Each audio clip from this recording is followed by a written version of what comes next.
classmates. Today I will talk about the chapter 15 that's called Derelict, in which I'm going to get focused on Gertrude. I know that Gertrude is dead, but I'm going to bring her back to life, and I'm going to talk about my son, Paul. Paul in this chapter feels lost and friendless. Why? Because his girlfriend, Clara, is gone. She has gone to another place in England. So, my son Paul went to Nottingham with Mr. Morrow, with Walter, to Nottingham, and they get another room, separate rooms. So, and for that, he loses himself, but he loses himself in a very different way. He loses himself while going to pubs and getting drunk, drinking alcohol, and flirting with the bartenders, with the girls. And he loses his inspiration in painting because he used to love to paint, but because I am dead, he loses that inspiration because I used to inspire him always and all the time. After Paul is determined that he wants to lose himself because I am dead, he tries to figure out the ways of not to kill himself just because I'm dead. He has to live himself. He has to live another life.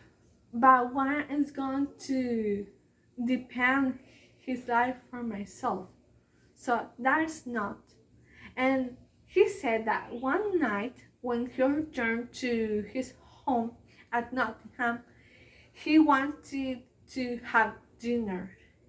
And he suddenly had unconscious thinking and wanted to kill himself, but he had like no reason for what to do it.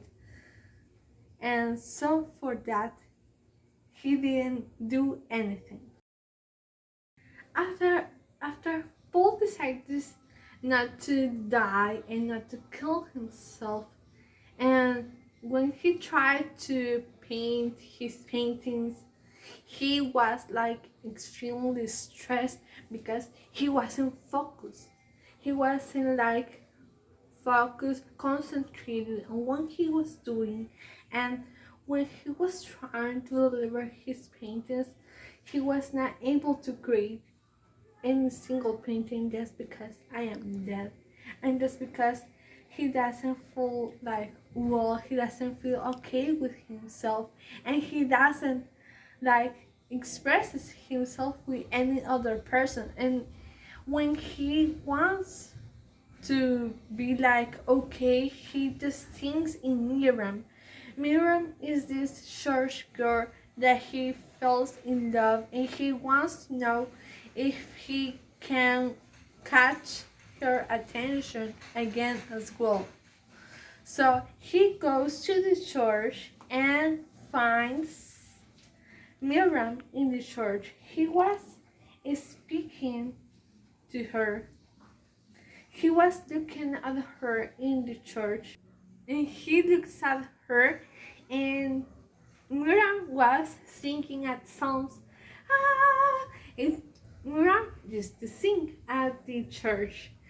And so when Paul was approaching to Miriam, uh, Paul looks at her and tells her that what are you doing here, that if he was he doing in the church.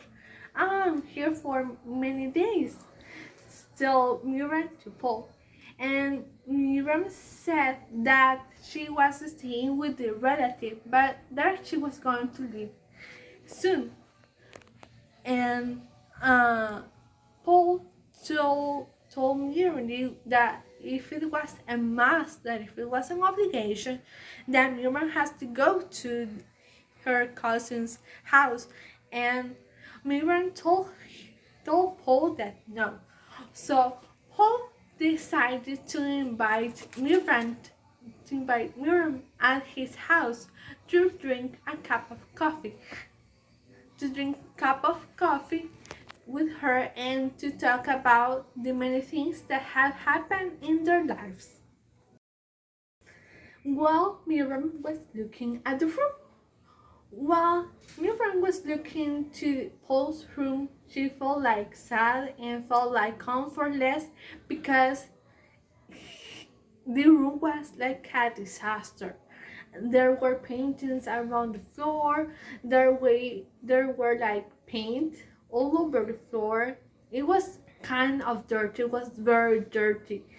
So after Paul fetched them some cup of coffee and they decided to drink it, they were like talking about what happened in their lives. And Miriam decided to talk to him about that she was accepted in the college because she was going to study to be a teacher in the future, and she was very happy because it was accepted.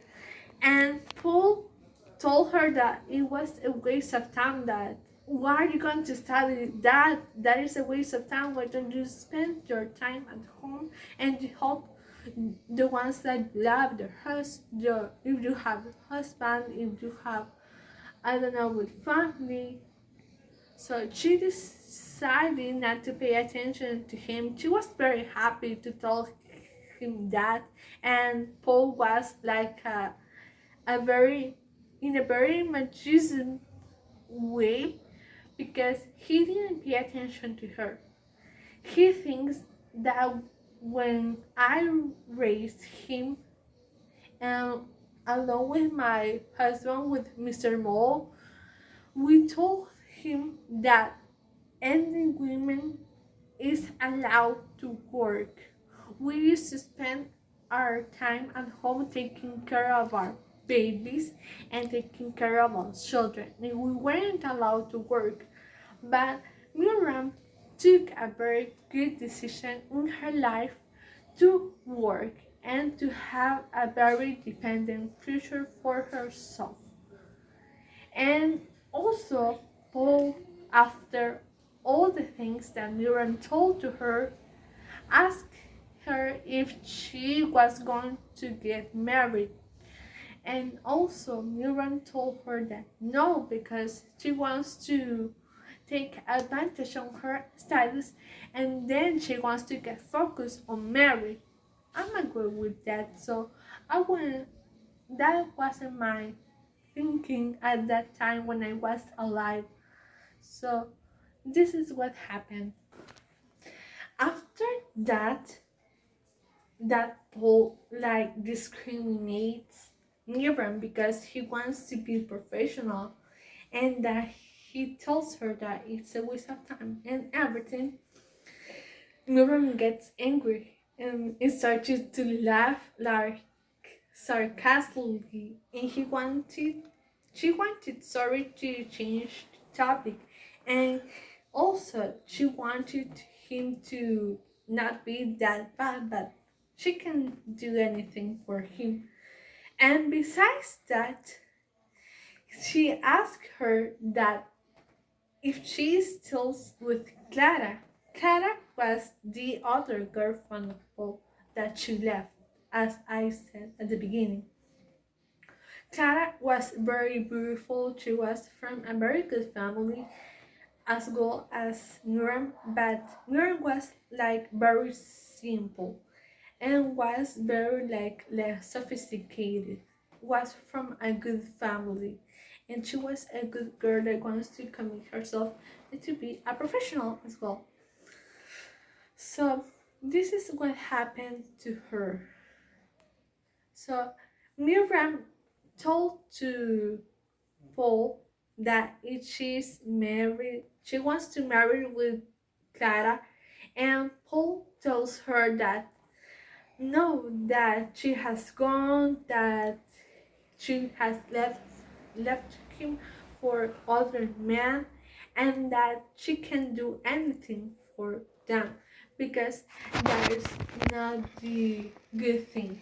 after that communication that they had, they decided to leave Paul's house, and Paul decided to walk Miriam and him to his cousin's house.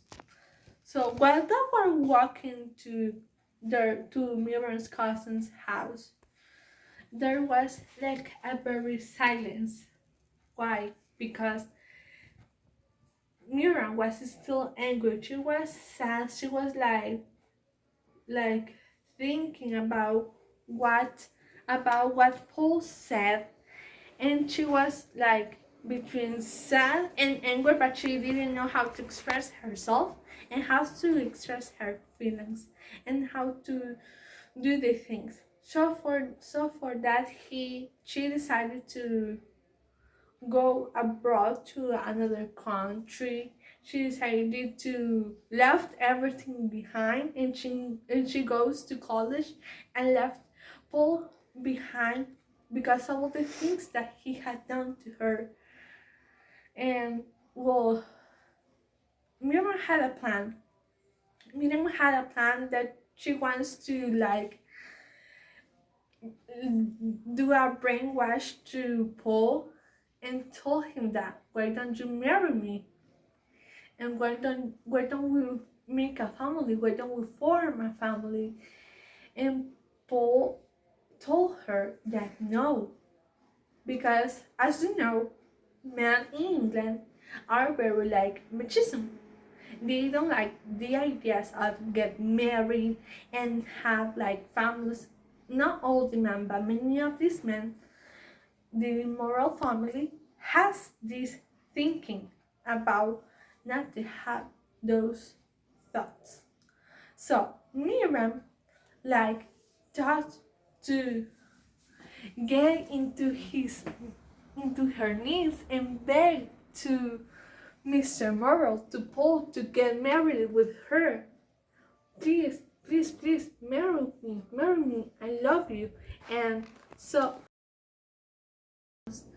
and she was thinking that how beautiful can be her life with Paul, and maybe she thinks that when Paul like redeems himself and that when he changes his lifestyle, he wants to go with her again and he wants to form a family, because as you know and as I said, he didn't want to do anything. He was feeling miserable because I was dead, and also because